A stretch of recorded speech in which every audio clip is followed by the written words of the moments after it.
Okay, we're starting the second half of the stream here, and we are playing Tyranny for the second time. Last time we basically just did the intro and like the first 10 minutes of the first mission.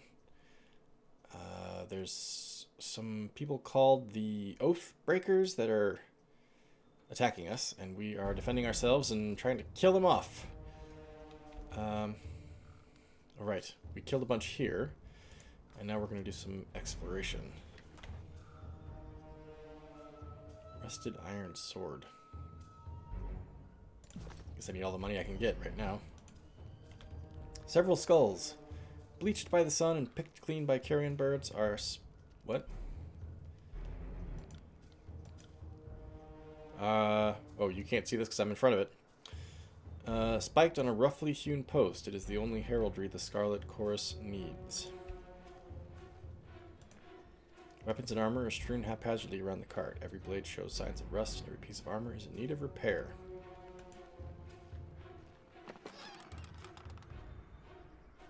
Grain and a head wrap.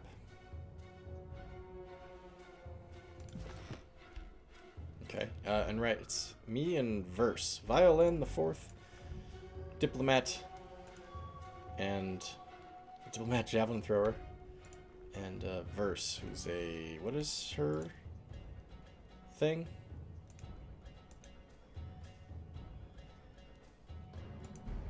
Hang on, I've forgotten how to open up the character page. Yep, there we go. She called herself something, like her actual position in the military is... Rush. Something Rush? I don't remember. Oh well. Not important.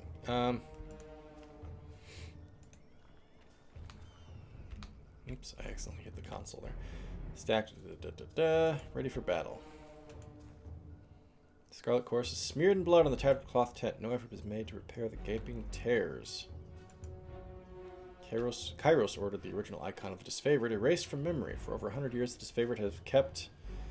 the scratched out iconography, wearing it with pride. Verse says, admiring the disfavored sigil? I know a thing or two about that. Do you? Can I talk to you about it? Wait. I can click that. Ah, here we go. Verse says, I couldn't help but notice how you were eyeballing the disfavored symbol littered about camp. It's hardly a symbol, just a scrawl. That's true, but it used to be the pride of Graven Ash's Legion before Kairos made them deface it. What happened? Word has it that Ash has been under more scrutiny than the other Archons, seeing as he took a stand against Kairos in the past. Before he bent the knee to Kairos, Graven Ash rallied his legions against the Overlord's authority. His prowess on the battlefield ingratiated him to the Archons, who welcomed him into their ranks in exchange for his obedience. Even though he bent the knee in the end, that doesn't place him above suspicion. Kairos and the other Archons keep him on a tight leash. Ash's troops impressed the growing empire, but Kairos made them sacrifice everything they were, up to the point Ash surrendered. I don't know if I parsed that sentence correctly. They've been disfavored ever since, fighting to earn back their honor.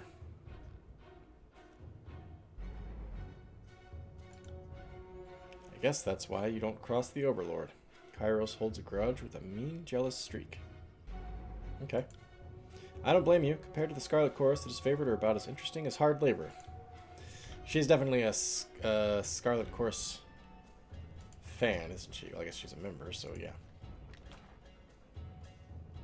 Vendrian Guard, heavy bronze greaves. And agate. Cosma?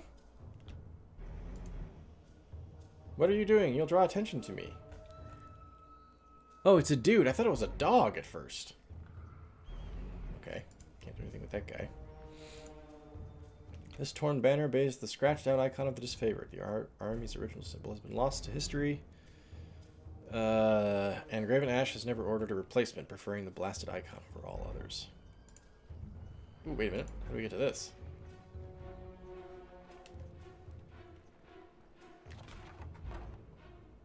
Sky cap. It's like a mushroom or something. Get up there. Oh, hang on. We got action here. Pelox Tyrrell. Show your weapons or we find out how long a man screams before hitting the ravine down below. So wait, these are disfavored. Oh, this dude has like a hostage basically, and these are on our side. And he's like, oh, stay back or I throw him. Okay, got it. Cornered between a precipitous drop and a band of angry soldiers, the Oathbreaker warrior holds a disfavored officer at knife point. Drastus, who must be the disfavored officer, says, skewer him! Worry not for me, Graven Ash will protect. Disfavored are all protected by Archon Graven Ash's mystical Aegis. And many will attest that it allows disfavored to endure truly staggering punishment. However, there are no documented cases of a disfavored surviving decapitation, being sliced in half, or other wantonly fatal doses of trauma. It is highly unlikely that Ash's Aegis will save Drastus from his neck being sliced open. The disfavored officer winces, blood seeping from the seams of his bracers and cuirass. Mocking Blaze. Oh right, she's one of the mage types, I think, right? You heard the man. He plainly invited you to use that little blade of yours. What are you waiting for? Permission from your pimp? She talking to me? Pelox Tyrrell. This blade? With a jerk of the knife, he slices off a clump of Drastus's matted hair. If you're so eager to see your ally dead, just step closer. Can't do that. Release the prisoner and you might know the inside of a cell. And I'm sure that cell will have daily visits from Scarlet Chorus cats thirsty for a bit of torture. Right, Scarlet Chorus, that's the other army, okay. He shakes his head, pulling the captive closer. I'd rather take my chances with death. Mocking Blaze says, now that's unfair. I assure you it's more a hunger for torture than a thirst. But you are correct. We have no charity left for those who have laughed at our mercy once before. Blood Chanter slams her staff on the ground, curling her fingers with a quivering hand. If you fools won't deal with him, maybe I will. Stone Shield. This guy. Whatever you're thinking, don't. Not until Commander Drastus is safe. We have to help Drastus! You've gained wrath with Scarlet Chorus, you've gained favor with disfavored. Okay. Tyrrell dashes the blade across Drastus' throat. Blood gushes out from the commander's neck, drowning out his final words. Tyrrell points the bloody knife towards you. Death to Kairos! Death to the Archons! Oh no, Drastus is dead. The moment Drastus' body falls to the ground, the disfavored soldiers pounce forward, quickly reducing the Oathbreaker to a bloody mess. Poor Drastus. Aurora says, Drastus' death will be a setback. He was a fine steward of this steadfast. Aurora swallows, her lips pursed in anger. But with the losses we've sustained in this war, I'm the next in command. I will aspire to be half the leader Drastus was. One of the soldiers found some mage blather on the Oathbreakers. Mage blather. Aurora holds up a rolled sheaf of parchment. I figured, you being trained in letters, perhaps you could... Literacy is rare in the Northern Empire, where the disfavored are born and trained. Time spent reading and writing is, after all, time not spent sparring and readying one's body for mind in battle. I see. Aurora looks down at the papers, her face blushing, and quickly thrusts the sheaf toward you. Examine the parchment. Repeating the same message in different written scripts, the parchment explains the Vendrian guards desire to overthrow Kairos' Archons and rout their armies from the tiers. The pages aren't addressed to any specific reader, but rather openly invites all who remain loyal to the younger realms. Realms of Azure, Apex, Stalwart, and Haven. To gather at Vendrian's Well. Name of the central plateau of the Tiers, a mountain-ringed valley of rivers, flood plains, and scattered farmland, once ruled by House Vendrian of the realm of Apex. At the heart of the valley is the mountain spire, and at the base of the massive stone structure is an old citadel built centuries ago and largely left unused until recent times. Hi, Mafala, how are you? Welcome to the stream.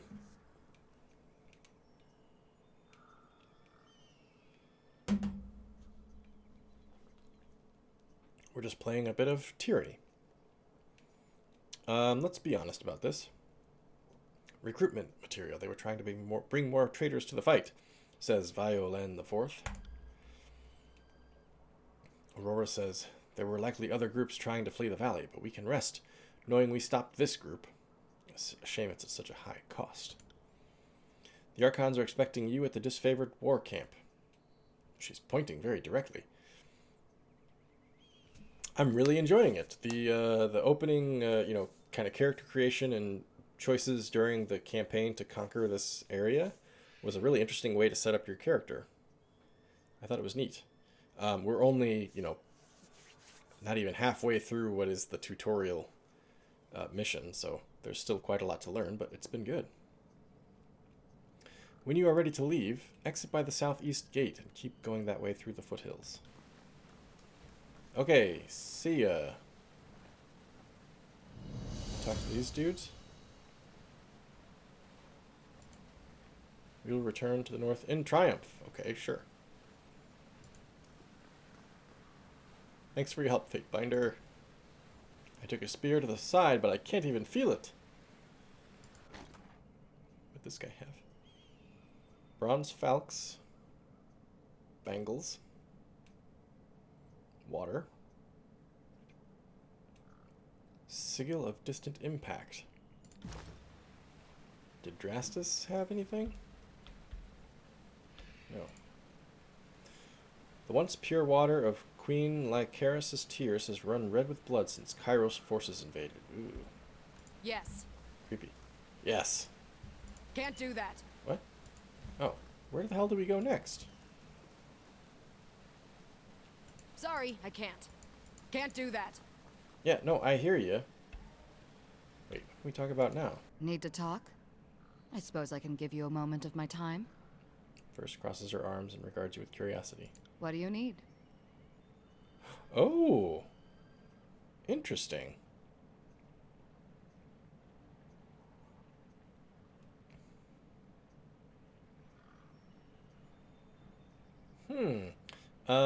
Let's not be that direct yet. Tell me something about yourself. Yeah, if you insist. I'm a Scarlet Fury. Scarlet Fury, right. That should raise some flags for you. It means that I'm good at killing, and more importantly, that I enjoy it. What I won't enjoy are the pleasures of funerary rites packed with weeping mourners. Someday I'll fall in battle, and then they'll roll me into a mass grave or heap me atop a shit-stained wagon. One more anonymous, knife-riddled piece of meat. Is there a tone of regret in your voice? Until then, I plan to take whatever I can from life and have a little fun along the way. Tell me about your life before the chorus. She's not going to read this part, okay? Life? What life? As far as I'm concerned, I didn't exist before the chorus. There was some girl on a farm wearing my face and talking with my voice, but she wasn't me. Sometimes she would sneak out at night, take a scythe, and have some fun with the livestock. Ooh. Our shared interests began and ended there.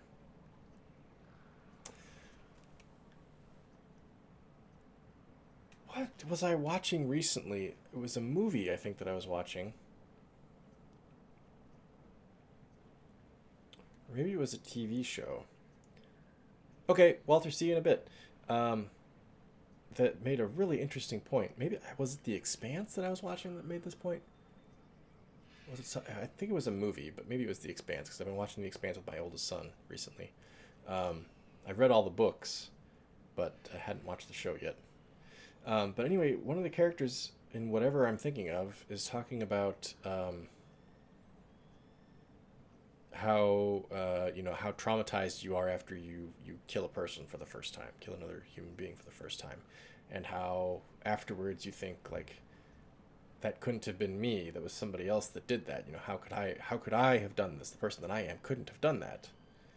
And then it's after a while you realize that actually that person was there the whole time, and who you thought you were before was a lie. I can't remember who that was, but that kind of sounds like what she's describing. Like, the person I was, that person who had my face as a kid wasn't me. I'm not her. I never was. And the Scarlet Chorus, I wish I could remember where I heard that. It was really, when I heard it, I was like, wow, that's really good. Can't remember now, though. The Scarlet Chorus swept through my village on their long trek from the bastard city. That was when I finally woke up. Buried my old life, took red vengeance on anyone who'd wronged me. Found the freedom I could only dream was out there. What of your parents? My mother ran a successful farm, and I worked it for a number of years before I found the chorus. She was a hard, bitter woman, acted like the world owed her something. She never talked about my father, though I figured out a thing or two about him later on. He was a merchant from the Northern Empire who took a liking to her, and she him. He stayed around only long enough to get what he wanted.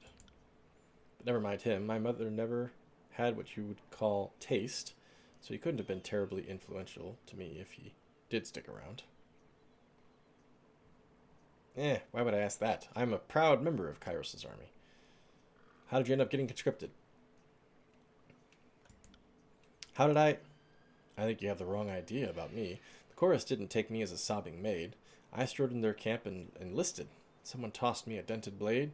I lived through initiation, spent a week butchering my neighbors, and moved on with my new kin. I didn't waste time with goodbyes. My mother had long since died, and the rest of my family were louses. The girl I used to be, even she knew that she was worth more than all of them combined. The significance of your feathers. Where does she have feathers? In her hair? Maybe? She's got a wicked mohawk, it looks like. Insufficient reputation. Reputation in Tyranny governs how major factions and characters from Archons to Companions feel about Fatebinder. The Fatebinder, me. Reputation is measured in two scales, favor and wrath. Reputation affects not only the quests you are offered and how characters treat you in the world, also grants unique abilities to the Fatebinder. Different abilities are unlocked for favor versus wrath, granting different rewards depending on how the faction feels about you. Oh, I don't tell that story to just anyone, she says. You'll have to butter me up before I get into the really intimate details. Enough questions about your past. That's actually probably enough for now. We'll talk again later. Interesting. Oh, journal. Something new here. Welcome to the ruin. Complete.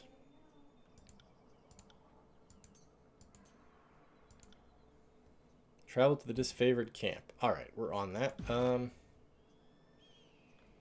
Oh, yes. All the way through. Absolutely. Yeah, this game is wonderful. I've enjoyed it a lot recently. So far. Here we go. This is what I'm looking for. Reputation. She fears me, does she?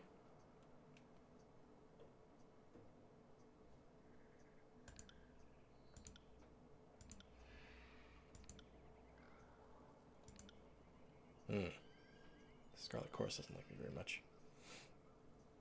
Oh yeah, all the way through. Ah, hey, thanks very much, Mafala. I appreciate it. That's awesome. I'm guessing spell creation. I'm guessing I could be mistaken. Aren't they making a Tyranny 2? Did they already release a Tyranny 2? Am I that far behind? Okay, Titan's Touch. I already have that though. I see. All right, fine. Missives. Okay, so we gotta figure out where the hell we're going next. Can't do that. Can't go that way. They're dead. Can't do that. Ooh. Sorry, I can't. Climb the rope. You see a very old broken section of the wall. There's a rope hanging down that has recently been used to scale it. 35 athletics. Requirement not met. Wonder what I could get if I got up there. Maybe there's something in that tower there?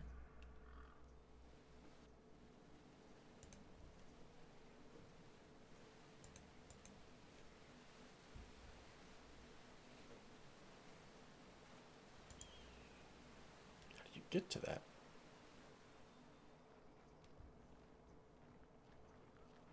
This way, apparently. Oh, all right. I'm heading out. There's a gate over here. I didn't even know that this was here.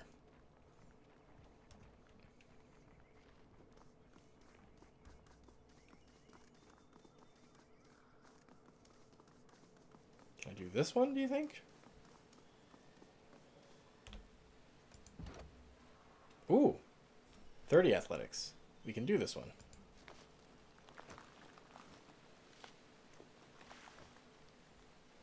right? Sorry, I can't. Oh! Rats! We got up there. We couldn't find out what was in the Sorry, I can't. crate. Who knows what it was? It was probably the most important thing in the whole game. One we'll never see again. Oh, what's all this? This is tutorial stuff. Siren songs. When combat starts, Siren will begin singing one of her songs. Siren, a companion I don't have yet? Each of her songs is a series of stanzas that produce different effects. As one stanza ends, its effects will linger, overlapping with the effect of the next stanza. Oh, so this is like Bard magic here. You can change Siren's current song by selecting her and choosing a new song from her song interface. Okay. Spell scrolls. You discovered a scroll that contains an image for a sigil of magic. If a member of your party has a high enough lore skill, you can learn this sigil and use it to craft spells. If you meet the lore requirement for the scroll, right-click on the scroll icon, and then click on the Learn button at the bottom of the inspection interface. Let's try that really quick. Hang on. That'd be in our inventory. Oh, that's the edict. Hang on. Where's the scroll? Do you have it? Picked it up. Where did it go? All I got is the edict. Ah, there we go. I gotta switch to all. Okay. Oh, there we go. Lore 20 does not have enough. Need lore 30. Oh, wait a minute. What about me? What about me? 2018. Nothing recent. Learn. Yeah. All right. Okay, so if I do that, and then... Oh. I thought that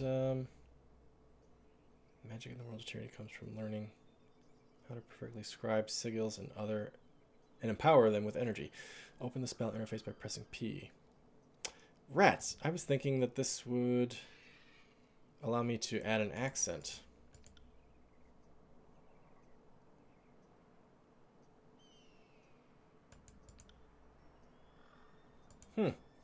Well, fine. Let's not mess with it now. I can figure it out later. What's new here, though? Ah, there we go. There's the one. Distant impact. I don't know why that wasn't there before. Oh, it's not letting me use it with the core vigor. I think I understand now. Distant targets. Okay, that makes sense. Something I'd have to use for maybe if I was doing like debuffs on enemies or something, or elemental magic or something. Consumables. Yeah, we've done that. Disengagement. They probably get an attack of opportunity, which is here called engagement attacks. Yeah. Mini-map, we know all about that. Character recovery. Recover after every action they take in combat. Okay, yeah, that's the cooldown time. Knocked out. They reach 0 health, they're knocked out. Engagement.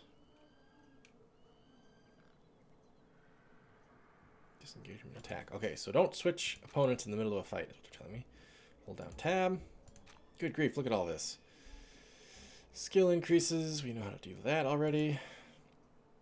Critical hit, we know what those are. Movement and controls, I think we got that under hand.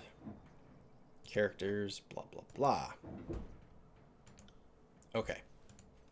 Anybody here that we want to talk to?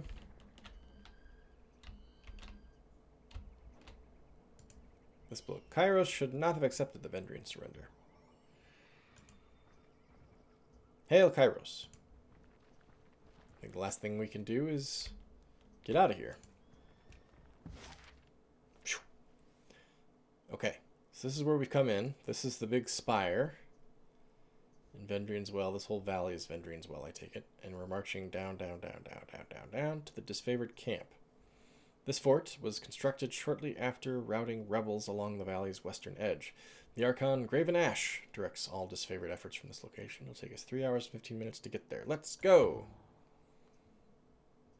Yes.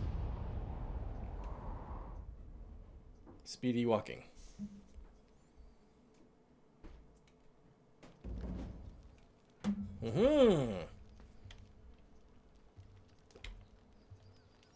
Hello.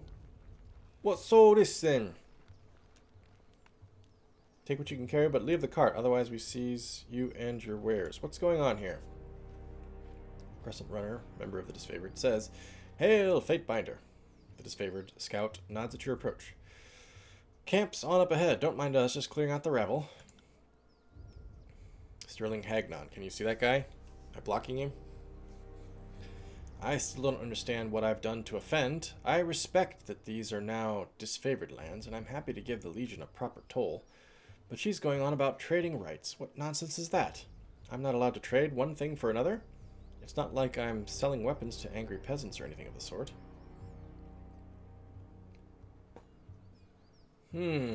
Ah, yes. As a diplomat, I think I'd quote the law here. The Overlord regulates all trade. If you lack the proper permits, your goods are forfeit. Sterling Hagnon says, trade permit? Well, how was I mean, to whom would I speak for such a thing? Crescent Runner says, not us and not our problem. Maybe march your butt to the bastard city and plead your case before Tunan, my boss. But we'll lighten your burden and relieve you of your wares first. That should make the long trek a bit more bearable. Anything to be argued before Tunan may be argued before me. Yeah. Oh. Lost favor. Okay, I guess I kind of pissed her off because she's like, hey, we're going to do whatever we want with you. And here I'm like, no, wait a minute. Okay, that makes sense. What's there to discuss, she says. We should kill this mongrel, and the warrior pauses, placing her hand in front of her mouth. If the Fatebinder wishes to weigh in on the matter, courtesy demands we listen. The soldier clears her throat, looking at you expectantly. This is a disfavored matter, but I know the agents of the court do so love to throw their judgments around. She's being sarcastic. Sterling Hagnon says, well, you could rob me now and have my supplies today. The merchant grabs a flask from his cart. Or you can leave me alive and have my fermented honey all year long. I even know a few family recipes for painkillers and healing drafts. Certainly, any army will need those. He uncorks a small ceramic vial, and the aroma of cloves and lanolin assaults your nose. Thank you, Mafala. Appreciated. Follow and a host. You're very kind. Let's see. Don't have enough. I'm not the lawbreaker. I don't remember what that would be about. It doesn't have a score next to it. Don't have a subterfuge score of 30 yet. Lore score is 30. What a coincidence. Your family recipe for wound paste smells just like the Scarlet Fury's own concoction. Where'd you steal this? Ooh, yes. 33 lore skill experience gained. Sterling Hagnon says, I don't... The merchant tenses up, his face flushing red. I don't know what you're getting at. Pick him up by the collar. How stupid do you think I am? Sterling Hagnon says, slow down, I'll tell you everything. Just don't hurt me. I found most everything out in the forests of the valley. I'd keep my head low when I heard sound of combat. Then I'd take a look and grab whatever wasn't claimed by the first victors. Uh-oh. Was he stealing from disfavored corpses? They hate that. Crescent Runner says, so then you stole from the disfavored dead? How else did you get your hands on that iron? The scout points to the merchant's cart. You would come here and sell us our own armaments? Sterling Hagnon says, if anything has an owner, I will return it, but this iron would have turned to rust if left in mud of the battlefield. The disfavored are few in number, is that not right? You need a man like me to gather up supplies that would otherwise go to waste.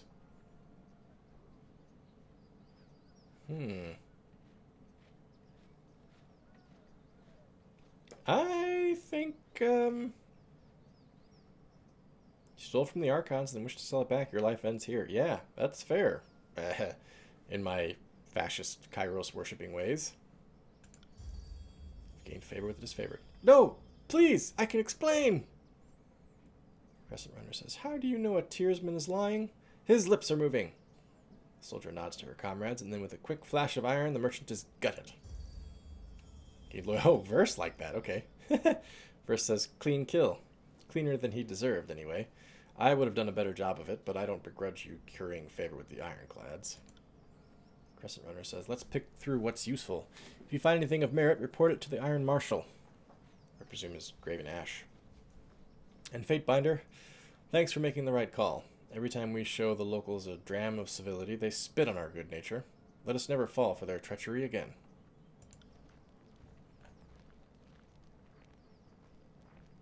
For Kairos! Oh, she enjoyed that. Right on schedule. You just witness us murder a merchant in cold blood. For trading without a permit, apparently. That's a heavy price. Oh, man. Locked. Subterfuge skill being low is hurting me significantly. Wait a minute. Can I exit already? Slow down a moment. I know we're both eager to watch the Archons bicker over tactics like a pair of magpies, but I need to ask you something first. What's that? The voices of Nerat told me that you've come as a mediator. Considering the source, well, I can't help but feel I'm only hearing half the story, so let's have it out. What's so special about you?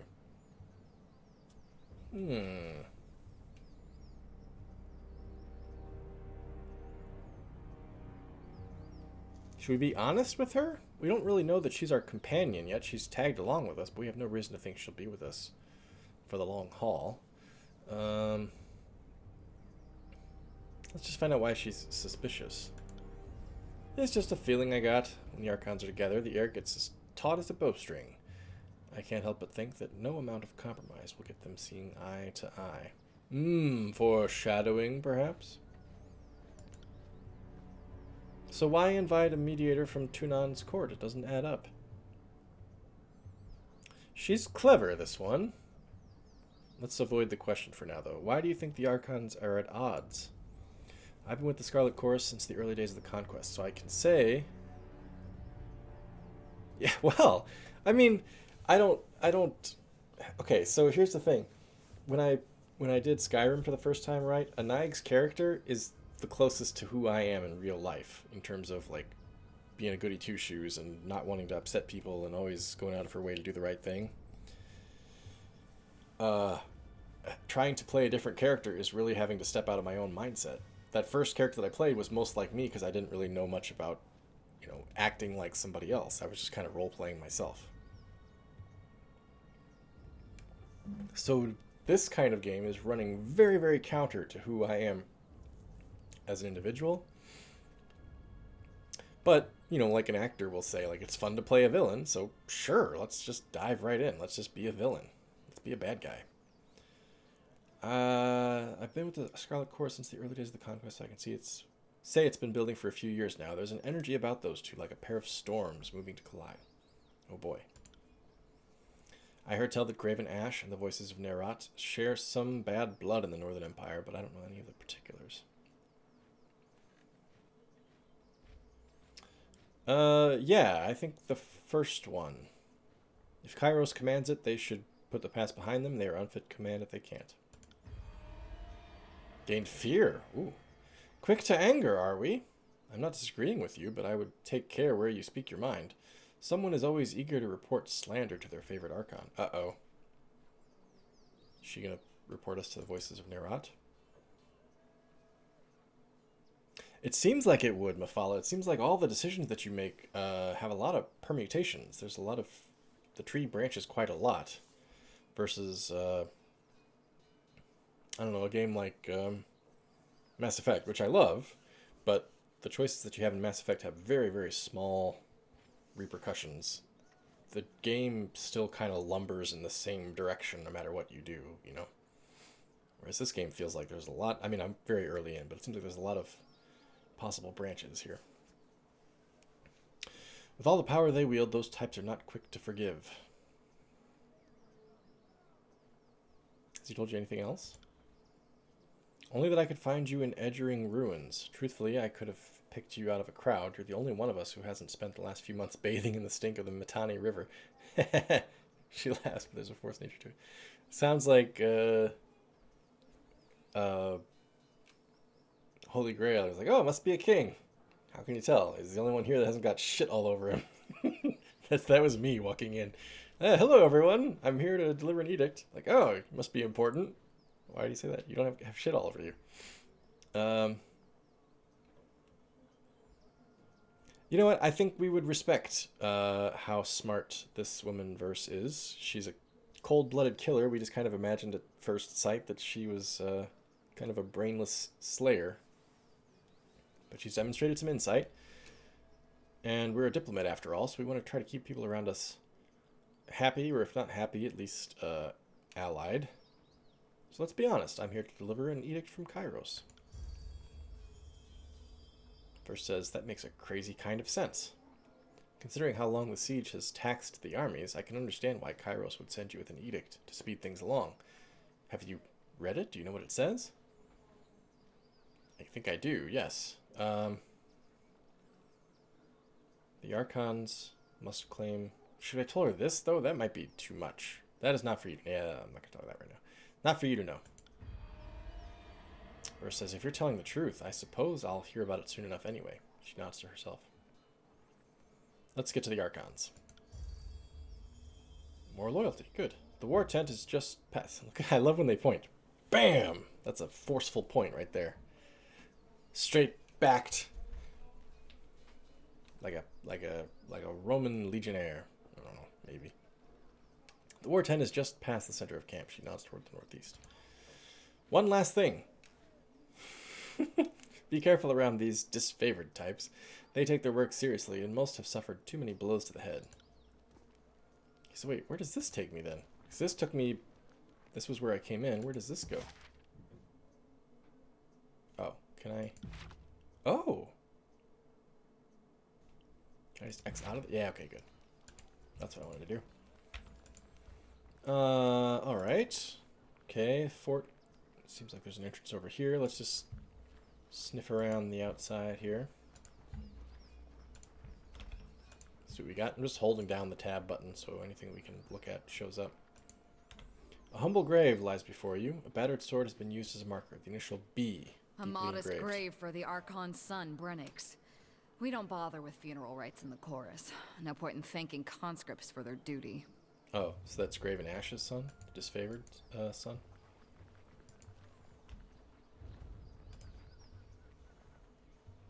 Okay, nothing over there, except for that grave, which was interesting. Brennix is his name, okay. And what's over here?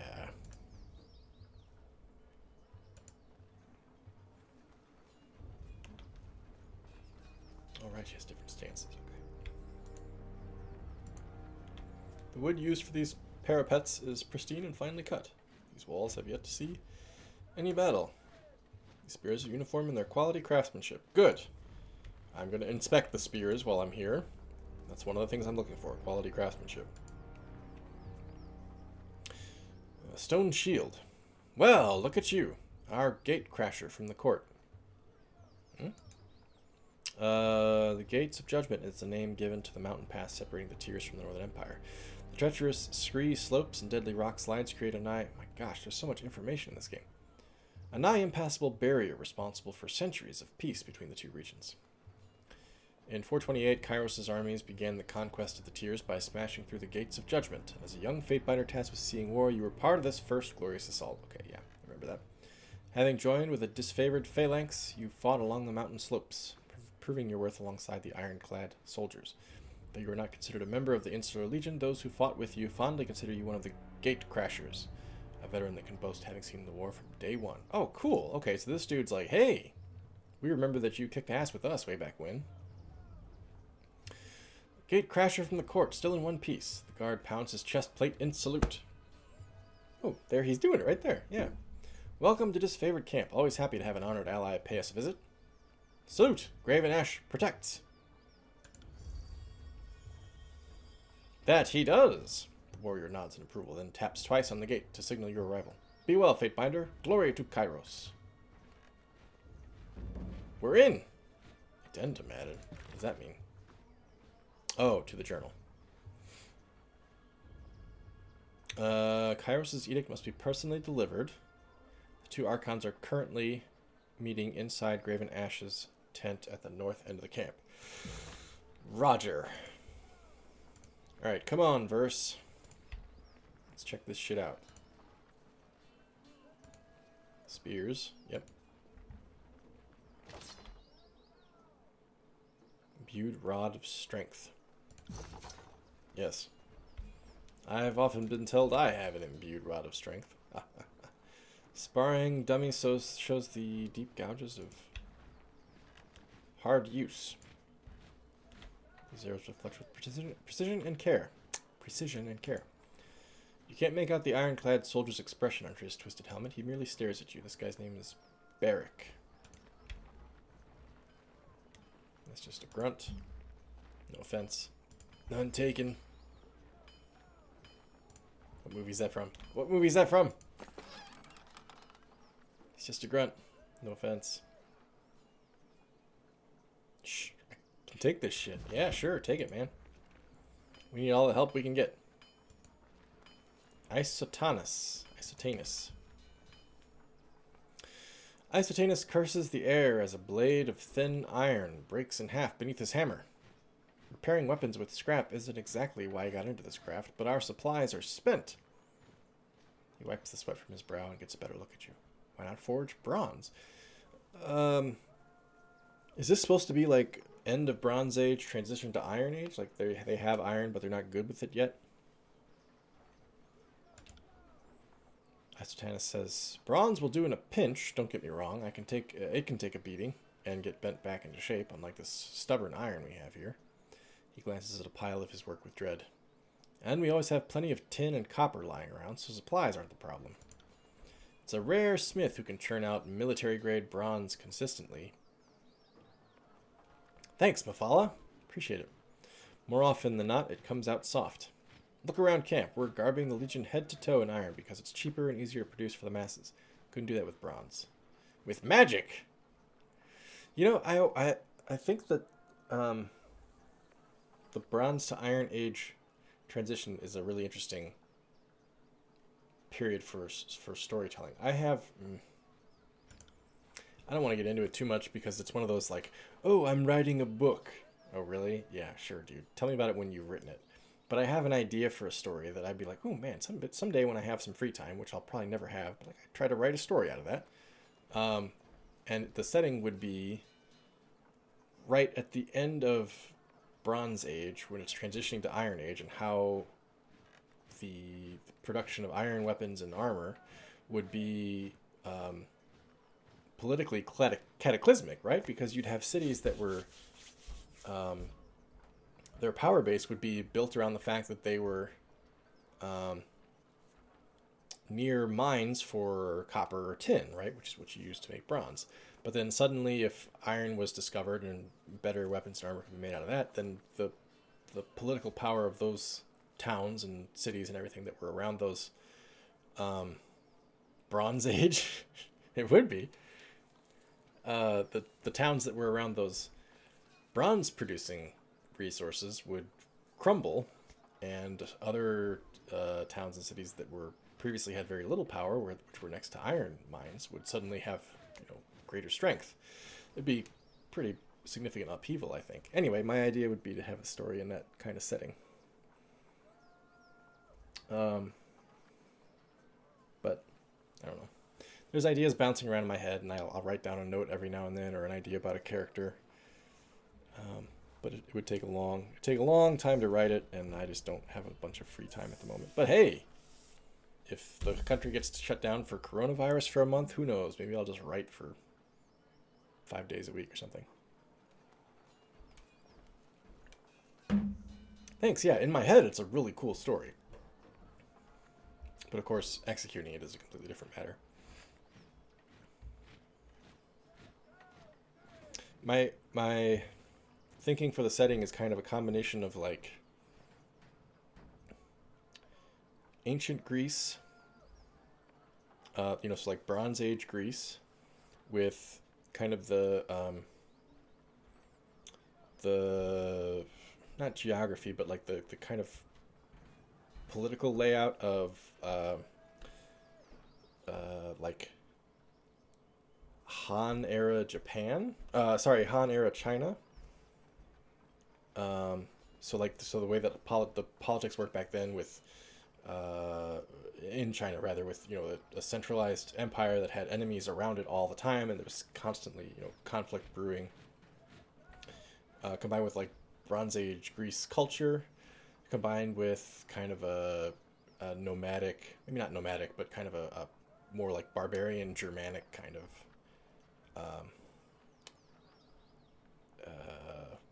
war system, I guess.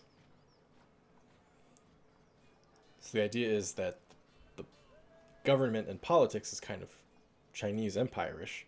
The power structure is kind of Greek, where there's some monarchy and tyranny, but also a little bit of a democracy brewing. And then combine that with like the warrior culture is very like one woman, one man out there killing and slaying and becoming a hero kind of thing. Kind of a Nordic or German perspective. Anyway, it's probably not as cool as it seems in my head, but someday, if I don't have to work for a living, I might take a stab at it. We'll see. Enough of that. That's like talking about fantasy baseball. Nobody gives a shit. Or when you tell stories about your dreams, it's like everybody's got dreams. Everybody's got their own thing. Nobody cares about anybody else's thing. Just shut up until you actually write it. That's how I feel about it. So it kind of makes me cringe even to share anything about it because I haven't written it yet. When I write it, then I'll share it. Let's see. Picking up to write in the first place. Yeah, there's a psychological hump about getting over the idea that you don't have time to write. My wife got me a book probably like 10 years ago, which shows how bad I am at doing this because I haven't written in that span of time. But at the time I had expressed some interest in writing, and she had said like, oh, well, we could make that work. Like, you just have to, dedicate yourself to it. I was like, oh, yeah. So she found this book called Time to Write, and it basically is just a little, like 120-page pamphlet or something like that lays out like, hey, if you really want to write, here's what you have to do. Set aside time. Tell your family, your friends, your whatever else, coworkers, whatever, that you are completely unavailable in that span of time. And you just gotta force it. It's like anything else, like trying to go on a diet, right? You just gotta commit to it and avoid anything that takes you off that path. Yeah, I get it, Mafala. I don't know.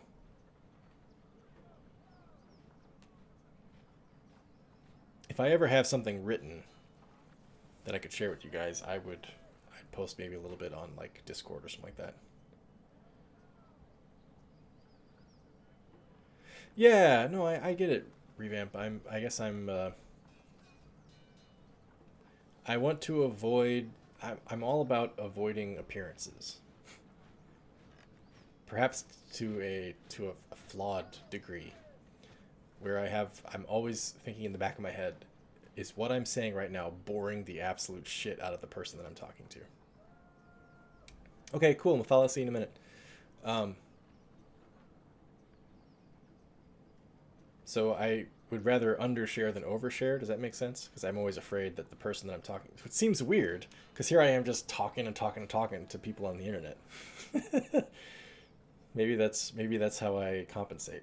In real life, I'm very cautious about oversharing because I'm afraid I'm going to bore the person I'm talking to. And I guess because I treat my YouTube channel and my Twitch channel basically as my diary, I kind of go off on this because this is my release, I guess. I don't know.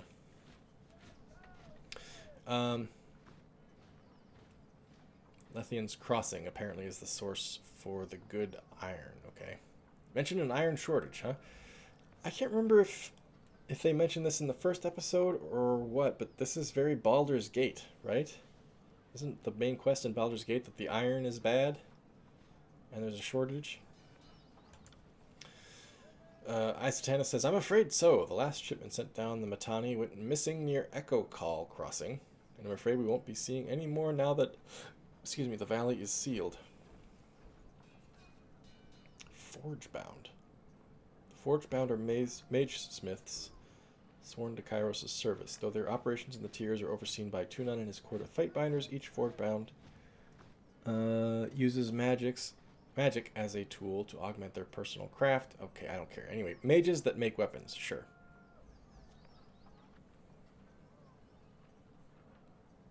Yeah. Thanks, Revamp. I do... There's an iron shortage in PG or PG2. I think it's 1, only because 1's the only one that I played, and it's familiar to me. I consider you guys friends. You know, the group that sticks around with me on Discord and everything. There's a larger group of people who comment on videos and hang out in streams every now and then who aren't on Discord that I would probably also consider most of them friends. Like Thunderwing, somebody that comes to mind, right? Like he was... I don't know, just the way that he was very sharing during like the Darkest Dungeon Let's Play, and adding a whole bunch to it just by being a commenter was like, wow, that's really cool. But anyway, yeah, so the group that hangs out on Discord, I consider you guys all friends. You know, if we ever met in real life, I'm sure it would probably be a little awkward at first, but I always felt like that group of people would be the kind of people who, like, you meet them in a bar, you have an awkward 20 minutes until you get your first shot and beer down, and then everybody's comfortable and we can talk like old friends, you know? That's kind of how it always felt to me. So I guess I don't mind sharing with you guys, but at the same time, sharing in text or over the internet is kind of... Like, here I have a captive audience, essentially. If you guys don't want to hear me, you could just leave, but, I don't know, you know. Whereas talking to someone in real life, one-on-one, it's much more like there's a social expectation that nobody will monopolize the conversation. Whereas the internet, this relationship here, I can't help but monopolize, right? So it's a very different thing.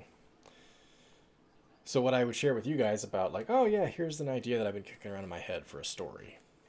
In real life, I'd be like, that's not something I want to talk to anybody about because it's a half-baked idea and they don't care, probably, you know. Anyway. Yeah, I remember, Walter, when you made that trip, and I thought, I wonder if it'd be a good idea to meet up with him. But then I remember that you said you were there with your girlfriend, wife, fiance. I can't remember what the relationship was, but I remember thinking like, you know, it's their trip. I don't want to make him feel like he has to take time out to try to meet me somewhere. But if I remember correctly, you were very close to where I was working at the time, to the point where I thought, like, I could just meet him at... Oh, that's kind of funny. I could just, like, we could have just met at a nearby Chipotle or something like that. Like, I want to say that I remember thinking you were really close to the University of Minnesota campus.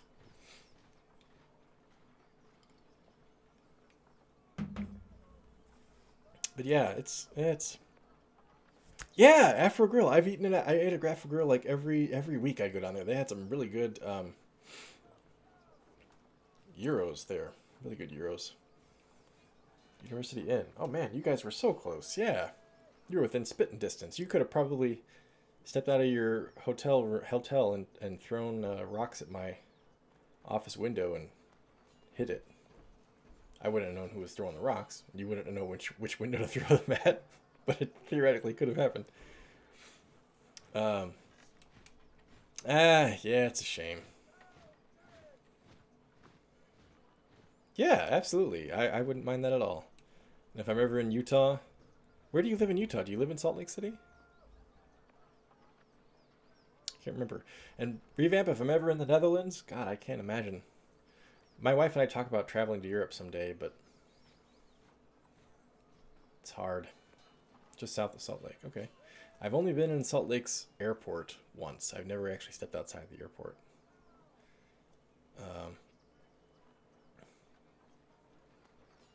If I ever have a layover in Salt Lake City, I'll look you up. Yeah, my wife and I have talked about traveling to Europe because our kids are at an age, I think, where they'd really get a kick out of it. I mean, just we talk about traveling generally, but of course the first place we think of is Europe, because you could travel to Mexico, but it's kind of like vacation land for Americans. It's not. I don't mean to disparage Mexico at all, but it's not really thought of as a cultural destination the way that Europe or East Asia or something is.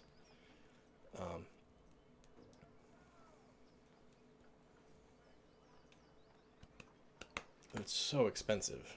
Just the idea of like, okay, we'd have to save up, for flights for 4 of us and hotel rooms. Let's say we were just gonna stay there for a week. Like, man, we had to save up like 15 grand. When you only make 60 grand and you and your wife together make like 110, like that's 15 grand is a lot of money. And there's always other things to spend it on. House things, kid things, there's always more shit to spend it on. Yeah, that's exactly what I was saying, Revamp, just the other direction. So expensive to get there. The world doesn't seem fair sometimes, how big it is. I think about that when I read, like when I was in school and was learning about ancient civilizations and all these different places around the world that I'd want to visit. It's like, man, it'd be so hard to get there, and they're so far away. And then you take like an astronomy class, or you watch Star Trek or something like that. You're like, oh, wow, think of the possibilities, all the places we could visit. And then you realize just how much, exponentially further away that is than any place on Earth, and how hard that is to get there. And it's just seems unfair. Feels like a shame. Feels like there's a lot of the universe out there that we're never, well, obviously there is. 99.99999% we'll never see, but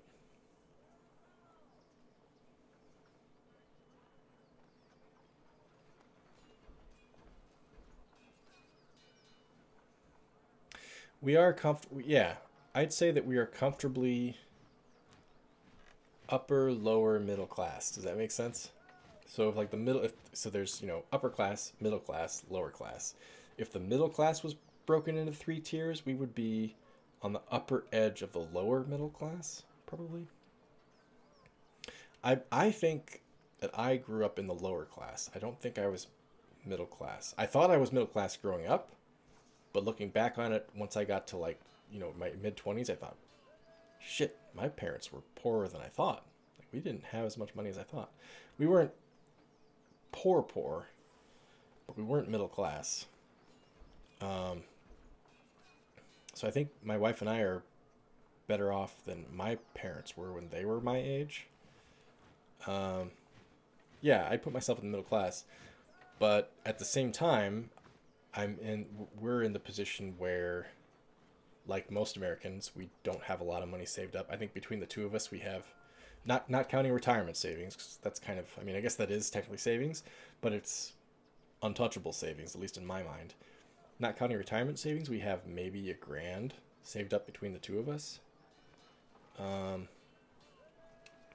We have debt still, obviously, owning a house, owning a car, some credit card debt, which we paid off a lot recently, but it still exists. And so it's just like, we're not, if we missed a paycheck, it wouldn't be the end of the world. But if we missed like 3 paychecks, we'd be pretty well fucked at that point, Or if we had like a $30,000 health expense or something like that. Like that would be tough to recover from. So yeah, we're middle class, but middle class in the US in 2020 does not mean the same thing as middle class in the US in 1960, It's a significant difference. My parents, my grandparents, my grandfather was the only income earner for a family of 11 kids, and they did all right. My parents, my father was the only income earner for about half the time, and then the other half the time my mom worked part-time. And they did all right. Whereas for me and my wife, we have no alternative. We both have to work full-time or we would not be able to afford our lifestyle, which is pretty modest. Apart from owning the house, we don't have fancy shit. We have one car that's 7 years old. We have another car that's 14 years old. We don't go on any trips anywhere. We have modest wardrobes, I'm not saying saying that we're not better off than many Americans and most of the world. But American middle class today is not what American middle class was 30 or 50 years ago.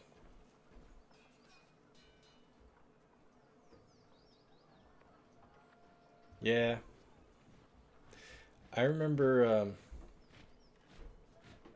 as a kid, I said this before, but as a kid, you imagine when you're an adult, everything just works out, you know? And then you get to be an adult and you're like, holy shit, there's no guarantees at all.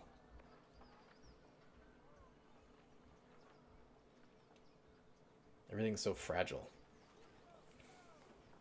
I get why people always want more money. You know, even when you're well off, you feel like, I need just a little bit more. Like, I understand it because even when you feel comfortable, there's still a part of your brain that's like, this could all just come crumbling down. You need more. You need to be more secure. So I kind of get it. I don't think that's an excuse for fucking over your neighbors, though. But anyway. That was a long digression. Hey, you know, I haven't had one of those yet so far tonight. It's always the second half of the stream that I get into my digression phase, isn't it? It's always right around the, like, 9:15 mark. Or, you know, 9:15 my time. 10:15, I guess, Eastern time. That's when I usually dive right into some long rambling digression. Yeah, if there's one thing that's been true for me about adulthood, it's being amazed at how Pondering a Pen. Yep, change the name, change the title of the stream.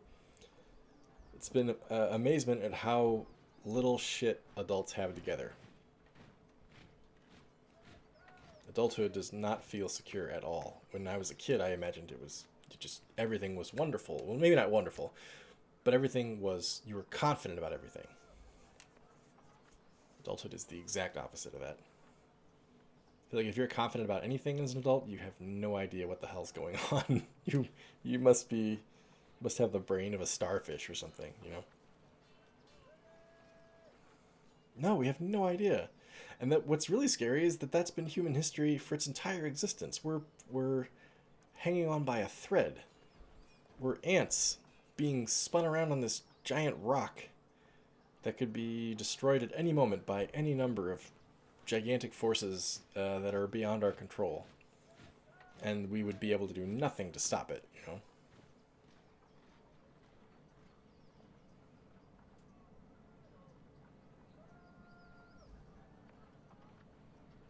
One of my favorite movies and musicals is Rocky Horror Picture Show, because I think the music is excellent, and because I really enjoy Tim Curry's performance. Yeah, I heard about that too, but you know, it's going to be a tease. It's not going to come close enough. It's always a tease. It's like, ooh, here it comes. There's always kind of a morbid, like, oh man, maybe this is the time. Like we're actually looking forward to it or something, and then it zooms by us by, you know, 1,000,000 miles or whatever, and we're all like, oh. It's kind of a twisted masochism that we have going on there. But anyway, at the end of Rocky Horror Picture Show, at least the film adaptation, the criminologist at the end, he has the last lines of the movie that aren't sung anyway. Yeah, I agree, Walter. It's kind of like a vertigo thing. Like when you're standing up on that high ledge, you kind of the scary part is not so much that you're up high, it's almost that you like feel like you want to jump. That's the scary part, you know. Hey, welcome back, Mafala. Why are we always so obsessed with death? Yeah. But anyway, the end of Rocky Horror Picture Show, the criminologist turns out the light in his room and walks out, and the last line that he says is, he's talking about humans being insects on the face of the planet Earth, and he says that humans are lost in time and lost in space and meaning. And I always think that lost in meaning part is the most important thing, because it just explains so much about what I feel like it is to be an adult. You try so hard to make your life have meaning, or make the things that happen in your life have meaning, to like look for the meaning, right? But so many times it's just not there. You're lost in it. You're lost in there being no meaning. And it can be really disheartening. If I had to break like my experience of depression down into one sentence, it would be that. It would be lost in meaning. Just not having any meaning, or not knowing what it is, or being confused about it, or being hopeless about it, you know. Yeah, Mafala, we got deep into it, man. But you know what? If you feel like you missed anything, which I almost guarantee you probably didn't, I do upload these videos to my YouTube channel after the fact as kind of an archive, so you could always catch up on it there if you wanted to. Anyway, okay, right. So he's getting shitty iron, and the last time he got a good shipment, it was sent down the Matani River and disappeared around Echo Hall Crossing. Why is this the first time hearing of this? This is Tunan's responsibility, my boss. Keep your voice down. Isotanus flinches. This is a very dramatic pose he's got here. This guy is a small town college theater actor. That's what this is. Yeah, that's exactly right. Just a bunch of old men. Mesmerizing. That's a good word for it. Doesn't want to cause a panic. Graven Ash doesn't want to cause a panic or pass any information to the Vendrian Guard. Best case scenario, the iron tumbled off a boat and is rusting in a riverbed. Worst case, it ends up in enemy hands. If I find myself in Echo Call, I can keep an eye out. Yeah, that seems important that I should recover it if I can. I appreciate that, as does the great general, more than you might guess. Maybe he isn't quick to offer his thanks to outsiders, but I know he'll be grateful for your help. It would be a boon to the war effort if our iron was recovered. Let's not be snarky. Let's just say we'll handle it. I knew that Tunan wouldn't have dispatched you without good reason. The court isn't exactly known for gambling when the stakes are high. He glances to a crate beside him and points to a small set of notches on the wood. You see that? That is how we tell apart our iron shipments from the rest. Inconspicuous, so people don't go snooping around. You want to keep your eye out for these. Good hunting. Need something else? Can't do either one of those. Let's see your wares. Yeah, you're right, Mafala. It's just kind of ironic that right after I talked about how I don't like sharing when I think I might be boring somebody, I then dove into a 25-minute spiel on the nature of life.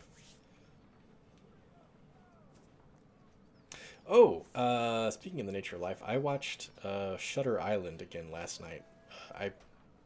Scorsese movie. Leonardo DiCaprio and all that. I watched it when it first came out in theaters. I saw it in theaters, and I thought, okay, yeah, fine, that was good. And then I watched it again last night. Man, I've had so much more of an appreciation for it after watching it the second time. First off, there's some really good performances in that movie. Leonardo DiCaprio's great. Ben Kingsley is really good. And then just watching it the second time, the information is doled out so carefully. I'm not sure if you guys are familiar with the movie or its twists, but man, it's... Oh. People call Shutter Island lesser Scorsese because it's kind of a pulp or genre film, you know, versus like some of his more like, I guess he does all kinds of genre films, gangster movies and stuff like that, but it was an adaptation of like of an airport novel, you know, so people kind of thought like, okay, fine, share, yeah, whatever. Scorsese did a fine job, but it's so good. Man, it's so good. I would watch it again probably like right now. It's really well done. Really, really good story. Anyway. Okay, so we're trying to trade for the first time here. Haven't done this before. Rot spear. Ah, okay. So that's like a drug that you could take. Scarlet poison. You poison your weapon and use the enemy. Yeah, I've been on a bit of a Scorsese kick recently too. I watched Mean Streets a few months ago. Shutter Island. I watched The Irishman, of course, when it came out. I watched Silence. I still haven't seen Casino. I need to see Casino. My wife and I watched Goodfellas because she had never seen Goodfellas before.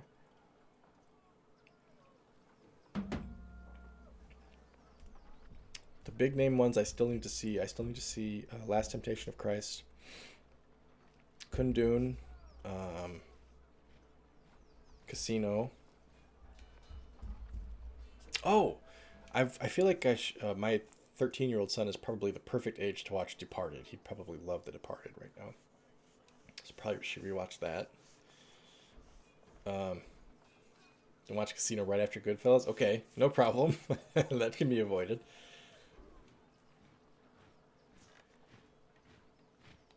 I guess I only watched Taxi Driver once. It's been years. I don't really have a desire to rewatch it. It was a fine movie, but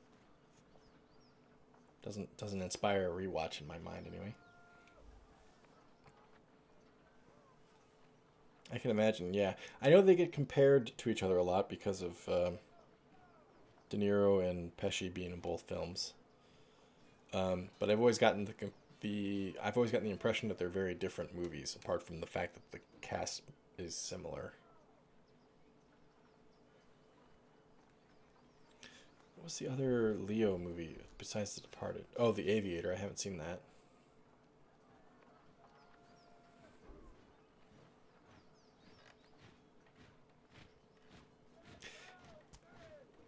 Leonardo DiCaprio is a good actor, guys. I said that as if that was like a controversial statement. But in my head, like he's always like maybe I just think of him as I always think of him as Jack from Titanic when he was, just a handsome teenage heartthrob kind of guy. But he's very, very good actor. My wife and I watched Once Upon a Time in Hollywood a couple weeks ago. He was very good in that. And he's fantastic in Shutter Island. I don't know. He's a much more touching actor than I expected him to be. I just kind of expect him to be good looks. Like Brad Pitt's a decent actor, but he's also really good looking. And I just kind of expected Leonardo DiCaprio to be kind of like that. But Leonardo DiCaprio is a much better actor than Brad Pitt, I think. Anyway, right. Okay, we're trading. We're trying to trade, anyway. I swear I had more stuff. Oh, here we go. We got this. Wait. How do I sell this stuff? I have to put it in that general inventory? What? Hang on.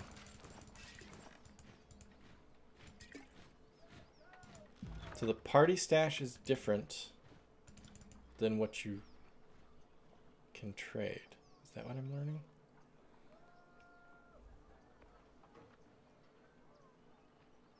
Yeah, sell those. No, sell them. Damn it. Oh, I see.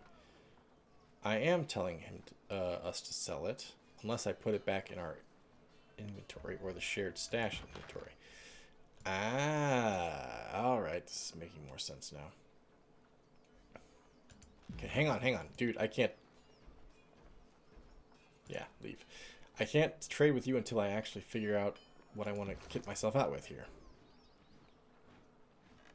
So like this, for example. Scarlet Fury Helm.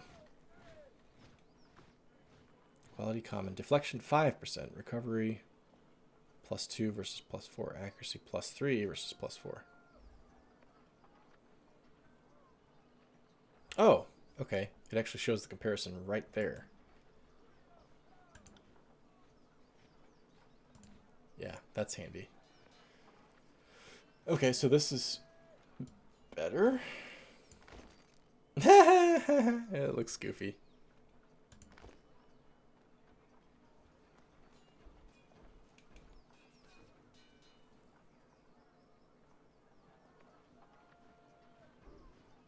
Okay, so whetstone is a consumable.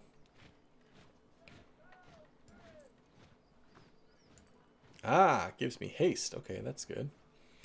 Sun Soldier's Javelin versus Bronze Javelin.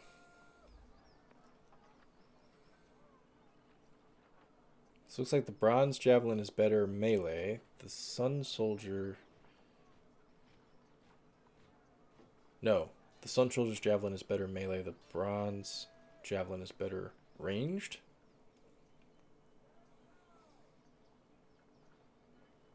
Less accuracy, less damage per second.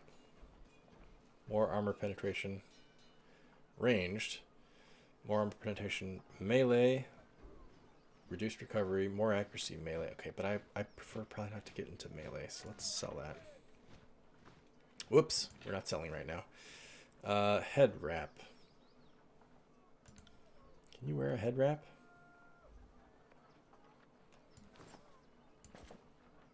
Ah, there goes your cool mohawk. Oh well. She got some wicked blades. Man.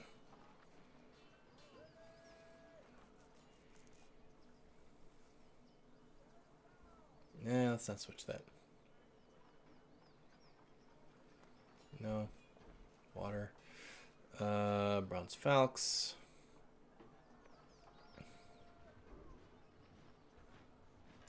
Yeah, would that be better for me, the gauntlets?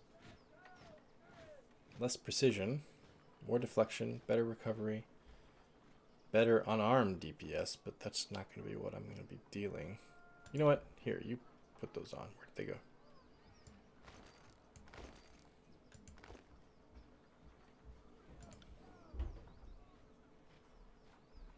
Alright, Mafala. Hey, thanks for the follow and the host. I appreciate it. Hopefully I can see you on a future stream. Appreciate you hanging out, and I hope to see you next time. Have a good night. Rod of Strength. So the rods and the staves are different, right? Are they different?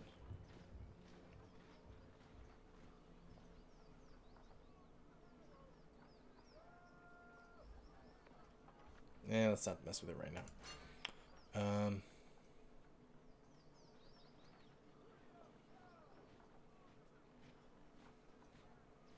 Yeah, screw it. Let's just sell the rest of this stuff, huh? Where are you there, Isotanus?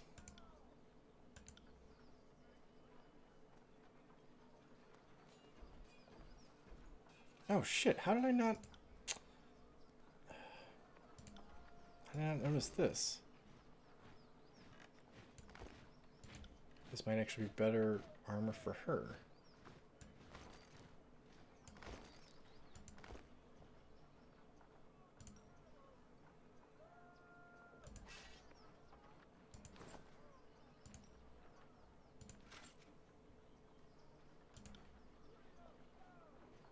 Grain. Whetstone. Sky cap. Potion. Sell that. Sell that. Sell that. Sell that and sell that.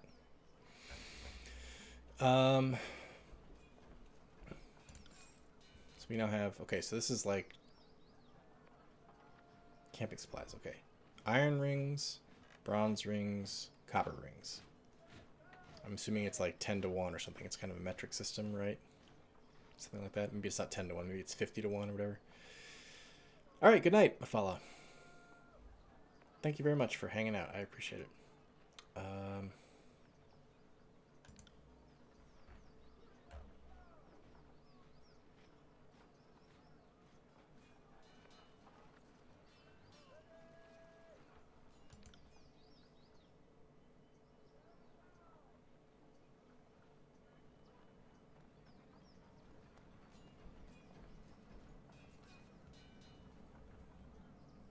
What does it mean when they put a green square around the icon?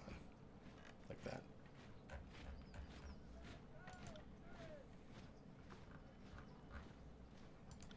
I'm sure I'll figure it out as we go here, but... Alright, well I'm going to say I'm not going to buy anything right now. Let's just keep on keeping on. That was a good 45-minute stop there, talking to that guy. Fresh straw in the corner of this prison cell absorbs much of the stench. Oh, good. Don't mind me, I'm just watching the troops. Pentabor and Rona. Hail to you! Hail to ye! Guardian of the law, the man dressed in merchant finery greets you with a smile. If you have a few excess rings weighing you down, best unburden yourself before battle. You know that that if the disfavored suffer a merchant in their camp, that must be a man selling only the finest provisions and armaments. He points to his collection of shields, rations, satchels, wineskins, and other sundries. Take a look and see if something interests you. Diplomat. Does it ever make you uneasy representing the South in an occupier's camp? He's contemplative. It did once, he answers with care, but that was before I got the measure of your patron Archon. Tunon speaks with fairness and wisdom, unlike many of my countrymen. I was able to make this changing of the guard as comfortable as possible. Verse says, a little treachery can be profitable, merchant. Verse jostles his wares playfully, sending him scrambling to retrieve them. Pentabor does his best to recover unperturbed. Kairos is the right and proper authority of the realm, my lady. There is no treachery in that. In spite of his airs of confidence, he casts a worried glance out of the corner of his eye. How did you come to work with the disfavored? Hard work and good suppliers, says Pentabor. When Tunon's men came to my village, all the merchants were given different lists of what they were or weren't permitted to trade. He smiles, hands on hips. In Kairos' wisdom, my record must have been a good one, because I was given the right to trade in all manner of goods, most importantly, arms. Not a lot of merchants can legally sell weapons. It was like that even before Kairos. See your wares. Pentabor rubs his hands, eyes alight. Let's see if we can find something you might like.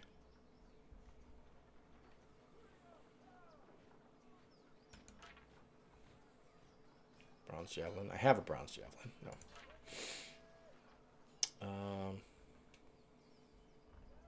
Food. Sigil of Frost. 4 camping supplies. I have to imagine that's fine.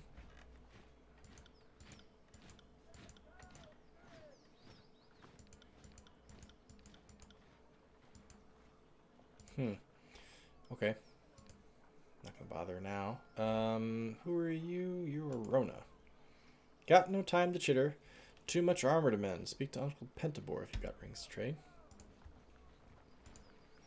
This cart is bursting with fresh food and useful goods. Oh, hello. Stone shield gloves. More deflection, better recovery, reduced precision, better unarmed. I'll take it. I won't arm it, though. The table is lined with various medicinal herbs. It would appear, what? That they have been carefully rationed. That was behind me, so you guys didn't get to see that. Bitter quip. Glory to the voices of Nerat. Projecting his salutation for all to hear, the grinning blood chanter raps his staff against the ground as you approach. Fatebinder Violin the Fourth, I presume. His smile quickly retreats, giving way to a sour scowl. I am Bitter Quip. I am here as the emissary of the Scarlet Chorus. Bitter Quip looks at you impatiently. What can you tell me of the Scarlet Chorus? The chorus is the future of the tiers. I feel only derision and pity for those who fear our inevitable ascension. Bitterquip looks at you with a raised eyebrow. What in particular would you like to know? Let's hear about the voices of Nerat. He is supreme commander and public servant, he who sets us free but directs all. Bitterquip smiles as he talks, his face turning flush. The voices of Nerat is the epitome of what each of us can be. A magician without equal and the leader of uncountable numbers. The voices and the chorus are one, conquering, expanding, growing, changing, always stronger. Bitterquip pounds his staff on the ground. Glory to the voices! How did you come to join the Scarlet Chorus? The doctrine of strength speaks to me, and I answered its call, as did some of my arcane peers. I took to the chorus almost immediately. Unlike most, I cried not for the life of comfort lost to me. My magic invokes fear and terror, and I easily established my dominance over a pack in my early days in the chorus. If you're so curious about it all, Bitterquip smiles, lifting an eyebrow, perhaps you should visit our camp and see for yourself. What's your role in the chorus? I'm a blood chanter. My magic can turn the will of man and the tide of battle. I have held command for 3 years now, though being forced to keep an eye on the disfavored is not the reward I had envisioned for my service thus far. Sounds as if you really like the voices. Yeah, that seems obvious. Bitter Quip blinks several times and scowls, saying nothing. That's all for now. He nods as you depart.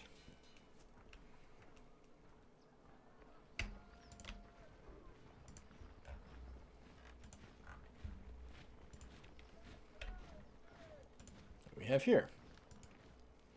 Meager portion of game simmers in the large copper pot. Fragrant spices attempt to mask the potent smell of whatever creature they've decided to cook.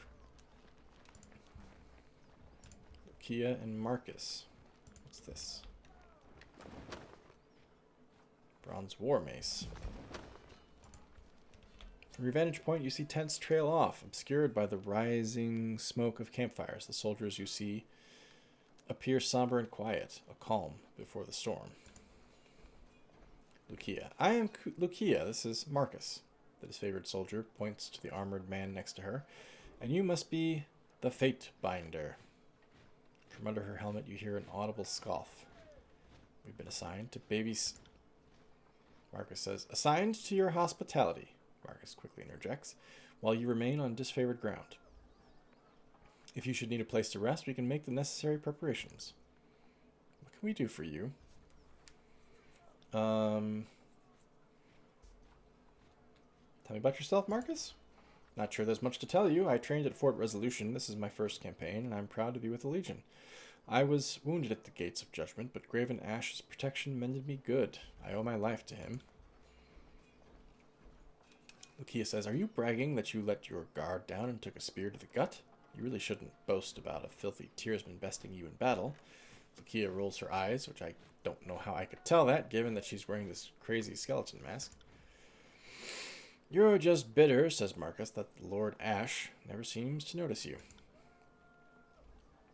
He says, in all seriousness, I would take that spear again if it brought honor to the disfavored. Kairos knows we could use it. We are the elite fighters of the Northern Army, but somehow we still lack the Overlord's confidence. He shakes his head and sighs. Lucia? I do this, she unenthusiastically lifts up her heavy shield, and I do this. She mockingly stabs the air with her spear. She shrugs. Playing host is not my strong suit. Ignore my sarcasm. I've seen the Legion through my share of the campaign, and after so much bloodshed, our pretenses of honor can wear me down. She turns a cautious eye your way. The North is my home, and I consider each and every one of the ironclad bastards in this camp to be family. You won't find another army where each member of the phalanx is as beloved and cherished as the next. You seem handy with a weapon, Lucia. Insufficient reputation. I know a thing or two about spitting foes who are stupid enough to challenge me. What of it? Easy, Lucia, says Marcus. We don't punish curiosity here. No need to fly off the handle on the basis of a simple reflection. They train us well, Fatebinder. The Archon makes sure that our potential is realized before we reach battle. So, most of us keep a cool head when we see any action. He looks at Lucia with a frown. Most of us, I said. How have your skills fared in battle against the Oathbreakers? Insufficient reputation. Wait, is this all a ruse? Did Tunon send you to test the army's training and grit? Because I won't stand for it. This is funny, they're both calming each other down. Lucia says, will you calm the fuck down, you tangled fishnet of nerves? This is after how many head wounds you took last week? Stop looking for enemies behind every shadow. I guarantee you'll be disappointed. It's like serving with the disfavored. In spite of our name, the Legion commands more honor than any military on the face of Tyratus. Unlike the chorus, there is tradition, discipline, teamwork, and unity of purpose. Marcus looks out across the camp. There aren't many of us, but it's better that way. We're a tightly knit family bound together by trust and glory. It's funny that the whole time he's saying this, Lucia is still face palming. Lucia says, accurate enough. She shrugs.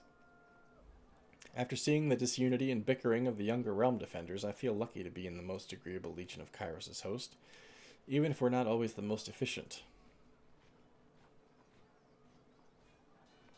Why are they disfavored? I think I would know that by now, but let's ask.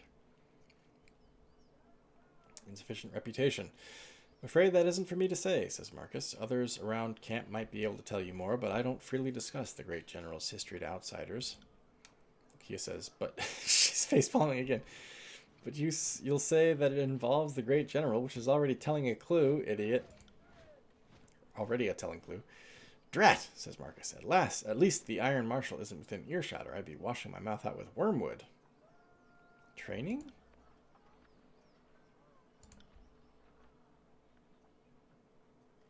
Oh. Okay, not right now. Not right now, not right now. But I get it. Can I go over there? I can. Through here. Yes. Okay, hang on. Hang on. Come over here.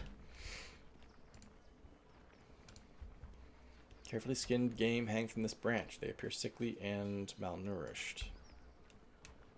That wasn't so hard. Okay, easy. Jesus.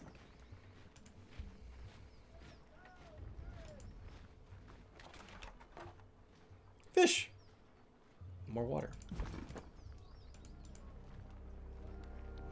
Well, hey guys, it's the top of the hour, but I think I'm going to walk into this tent here and talk to the Archons, because that's what we came here to do. So let's do it, see what happens.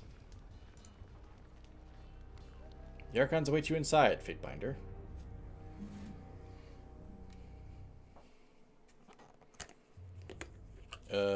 What? Yesterday you chided me for wishing to wait, now you suggest an even longer delay? Perhaps the voices in your skull ought to come to a consensus if you wish to be taken seriously. That's 4 reports of avalanches in the mountains now. The Tearsmen can barely count past 9. They have neither the capacity nor the cause to close off the mountain passes. Either way, that means the second and fourth have a good night, Revamp. Sorry, I might have missed you leaving. See you around. Thanks for hanging out. The Archon of War pounds his staff on the ground to punctuate his words. A large and imposing man to begin with. His profile is made larger still by his hulking suit of armor that hums with mystic energy. Or it's the work of your perfidious Earthshakers. Only a fool would not suspect a traitorous Archon of poisoning the mind of his students with sedition. We would have killed the Earthshakers Guild for their master's treachery, but I'm sure you have some perfectly valid reason for allowing them to live as your pawns. The Archon of Secrets passes a scepter between his hands as he speaks, twirling the rod in hypnotic circles. You hear the voices in your head. Well, hello there, Fatebinder. We'll be with you in just a moment. Emerald luminescence seeps from the seams of the Archon's ragged red robes. The glow is most noticeable where his neck ought to be. His mask seems to float and spin, never pivoting or bending naturally. Hey, watch yourself. When these two get going, you don't want to get between them. Verse whispers fearfully as she beholds the Archons. Let's remain silent for a moment and just watch. I always know you've run out of things to say when you resort to mocking my vassals. If we are to speak of treachery, why is it that my scouts see the Scarlet Chorus warriors defecting back to the Vendrian Guard? Your fearsome reputation has gone flaccid. Oh! For it seems you cannot control your soldiers. Or perhaps you simply choose not to. Iron Marshal Erenyos, who must be Graven Ash's second command or something? My lords, the Fatebinder has arrived. The disfavored commander raises her voice, trying with little success to speak over the Archons. Perhaps we could table this discussion and let our guest speak? Speaking of strategic failures, who was it that insisted the valley would need only a token garrison? For some strange reason, we can't seem to recall which balding halfwit grossly underestimated the enemy. Thoughts? The Archon of Secrets twirls the scepter in a twisting loop. You can hear the voices in your head. Can you hear us, Fatebinder? Cough if we have your attention. His leather-wrapped hands flipping the heavy rod with an effortless flow. Let's cough audibly. Just let him know we can hear him. And I thought you had left agents within these Tearsmen when they surrendered. Either you failed to see this coming, or you knew and let it happen. Incompetent or in cahoots, either way, this mess has your filthy stink all over it. The Archon of War lurches forward, resting his weight on his war maul as blue luminescence crackles around his armor. We look forward to seeing you explain to Tunon why the Archon of War could not close the vice on this trivial little insurgency. When we are crowned the ruler of the Tears, we shall have this place renamed to Ash's Folly in your honor. The voices of Nerat tosses his scepter into the air. You hear the voices in your head. Good, good. Now pay attention. You might miss something. Catching it as it descends back down. Remain silent. Let's just watch this out. If I could trust the information I get from you and your conscripted mouth breathers, perhaps I'd order my cohorts around a bit more aggressively. But last time I trusted your all-clear report, my troops failed to come home. Oh, Ash, old boy. If you're going to have a little sob every time one of your nieces or nephews dies to the Tearsmen, perhaps we should have Siren sing you some calming lullabies to help you cope with your grief. Siren is the Archon of Song and the youngest Archon sent to conquer the Tears. Young and inexperienced, Siren is sworn to the voices of Nerat, who uses her powers of charm and manipulation to swell the ranks of the Scarlet Chorus with volunteers. The Archon flips his scepter 3 times around, humming gleefully. You hear the voices in your head. Take care that you don't learn too much, Fatebinder. An excess of knowledge, of curiosity even, can earn unwanted attention. Iron Marshal Erinios. Hold your tongue! I will not have you denigrate the honor of our fallen brethren. The commander's hand moves to the hilt of her blade, though the weapon stays sheathed. I'd be doing us all a favor if I cracked open that excuse for a head. Fifth Eye, who must be the voices of Nerat's lieutenant? They bicker like children, do they not? Fifth Eye's grating tenor pierces tension in the tent, and all eyes land on the crimson spear. Is his spear, I guess? I meant only to say, welcome, welcome to our guest, the Fatebinder. The armored retainer bows with rushed inelegance, then rises to a salute. And not a moment too soon. Somehow I gained favor with Ash and disfavored.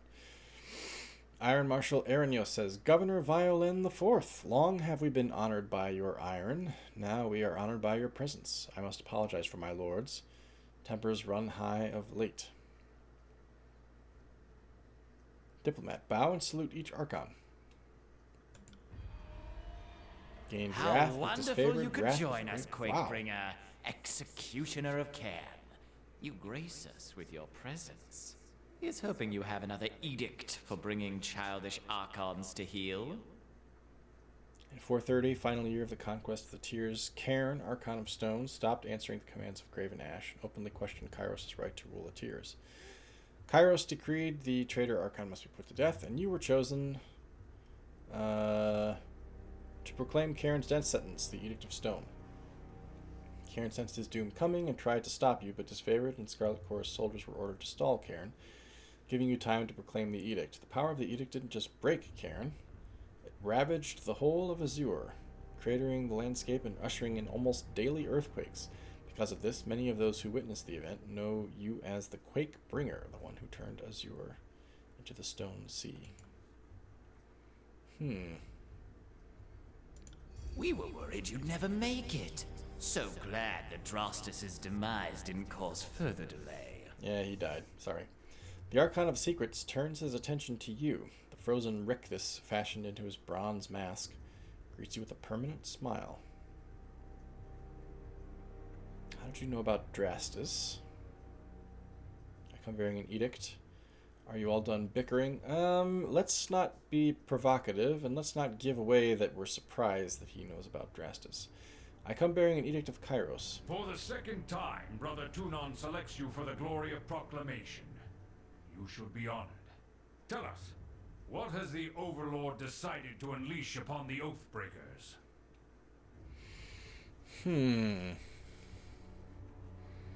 The Overlord's loyal servants must hold Ascension Hall by Kairos' Day of Swords, or all in the valley shall perish.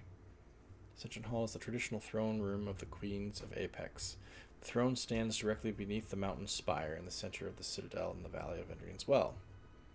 Day of Swords, the 26th of every month, or span, is Kairos' day. It's a day of holiday and rest for all within the Overlord's empire. Each Kairos' day is the last day of its span and was referred to by the span's name. Kairos' Day of Swords, therefore, is the 26th day of the span of swords. This is the most diplomatic answer, I think. The earth sways with each word you utter, the air thickening with warmth as you pronounce the tersely phrased commandment. Its every syllable drafted by the hand of Kairos.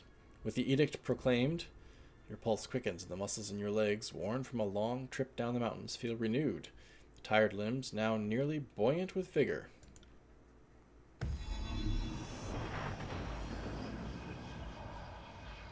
Oh, dang. The Overlord means to compel us into action. No doubt the avalanches in the mountains are part of this ultimatum. We must conquer the Oathbreakers or die in failure. There is no room for error, and no other way out of this valley alive. We'll need to advance across the Mittani. We lose everything if we stand still. And we move to back up Plan Green. The Earthshakers didn't make it over the mountain in time. So we do this the hard way. Over the walls instead of through. The Archon of War taps a finger against his temple. A low rumble escapes from under his beard. So you found your backbone at last! Oh, we were worried past humiliations would make you soft, timid. That was a record for you, right? The baker's dozen lost in one sortie. If you had waited for the chorus reinforcements, maybe we'd have eyes and ears on the matter. The Archon of Secrets passes his scepter from one hand to the next, chuckling softly with each toss. You hear the voices in your head. Watch him squirm! So many tears over replaceable, expendable, useless soldiers. I miss the old Archon of War. You'd never see blood echo in a blubbering mess over a few dead killers. He'd use the knuckle bones of his best disciples for jewelry, and even made a breastplate out of his dead brother's ribcage, because that's how a real man deals with grief. Bicker, bicker, bicker. Are you too daft? Learn to work together or we're all doomed. Let's just remain silent. You make it sound like you've been putting even the slightest effort into getting a foothold across the Mittani, when all you've done is set your gangs to uncoordinated raids. You're the Archon of Secrets. Why is it you still don't know the enemy's full strength and capabilities? Maybe you know, and choose not to share. Look, if you're afraid to send more troops against the Oathbreakers, just admit that you're a coward and allow us to take charge of the situation. Damn. The Scarlet Chorus will be happy to prove it can do what the disfavored cannot. Remain silent again. Let's just learn as much as we can about these two. I tire of your incessant heckling. The disfavored have shouldered the brunt of this war, and I will not have you mock our sacrifices. Iron Marshal Aranios says, My lord, Barrack and his band have been drilled on the Echo Call assault plan. The Crescent Runners should be briefing him as we speak regarding the latest enemy movements along the river.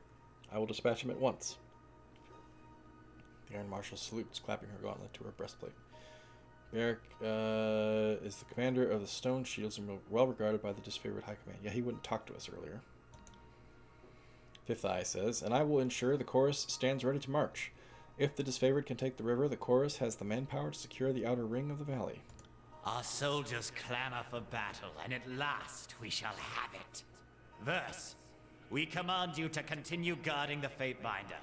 Tunan's chosen is our honored guest, and must be shown our finest hospitality.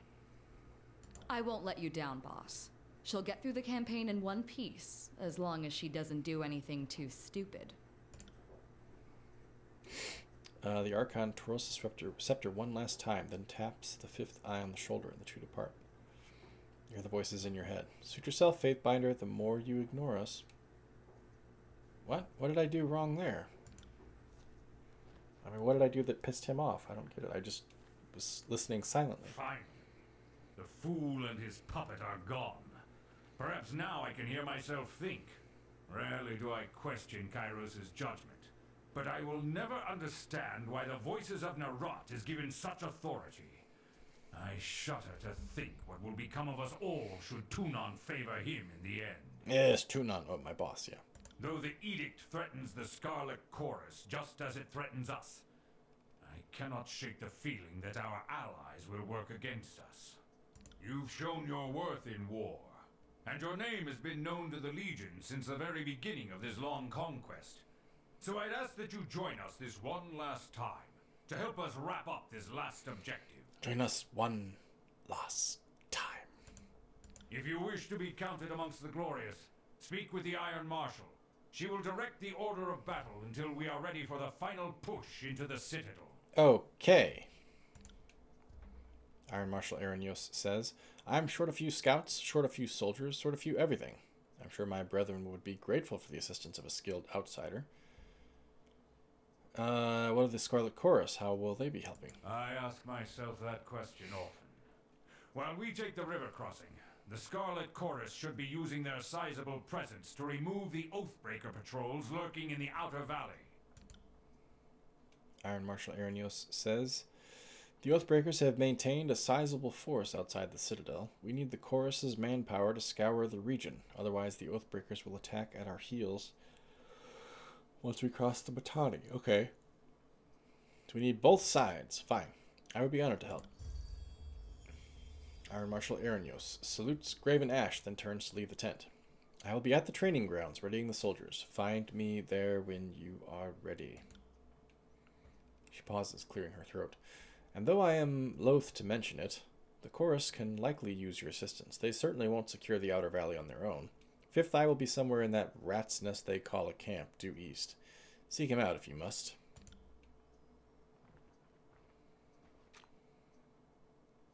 Okie dokie.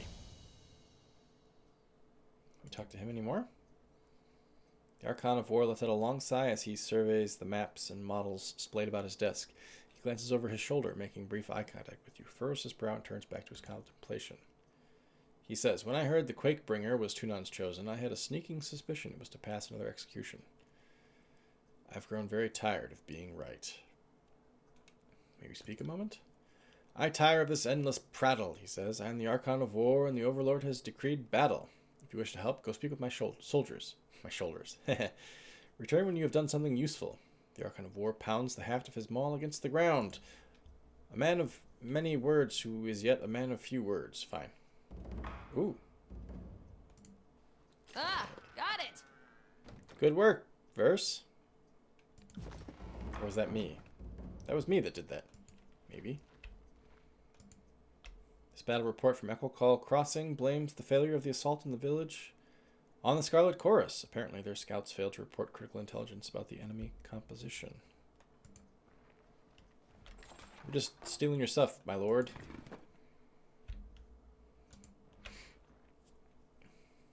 Okay.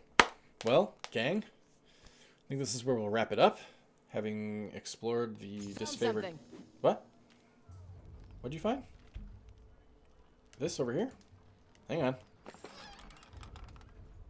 Staggering Burn and Garnet. Okay. Having explored the camp here. They do. They're like, hey, wait. Found something. We're going to go talk to Barrick after this. And also, who's this dude? Sevius. And that lady. And we have to go... Oh, wow, look at that. You can bump that up to big size. With the M key. That's interesting. Okay. 8 days to Kairos' Day of Swords. Oh, wow, that's not much time.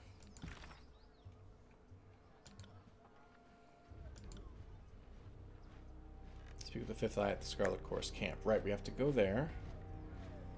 I'm looking for the map. Where the hell's the map?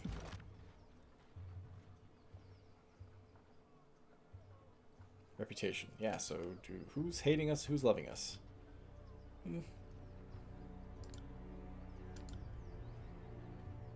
Verse fears us. So, loyalty or fear? Fear doesn't mean hatred, right?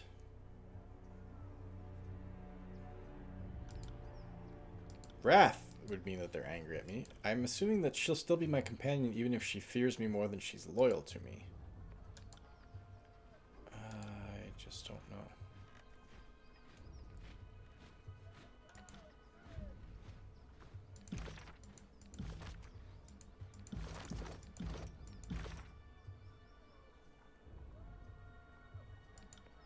Records.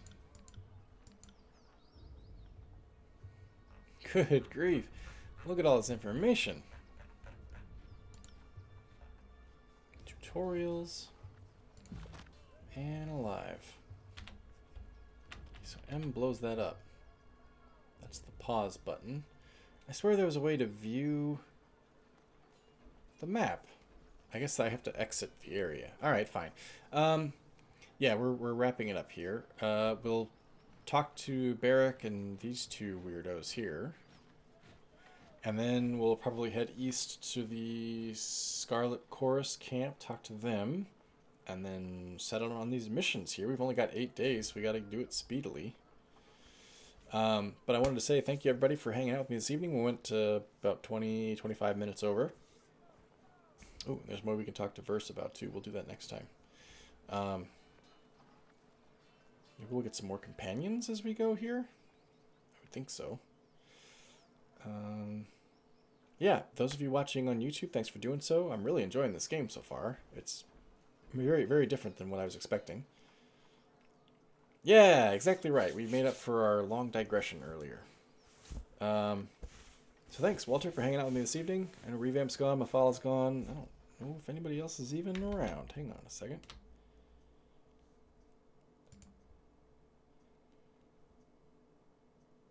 Chemo, maybe? Lurks? I don't know who's a bot and who's an actual viewer. But if you're actually here hanging out, thanks for doing so. Yeah, that's it. So join me next week, guys. 8 p.m. Eastern Standard Time every Thursday evening, and we will stream more Neverwinter Nights and staying up late. Exactly right. More Neverwinter Nights and more Tyranny. Have a good week, everyone, and I will see you next time.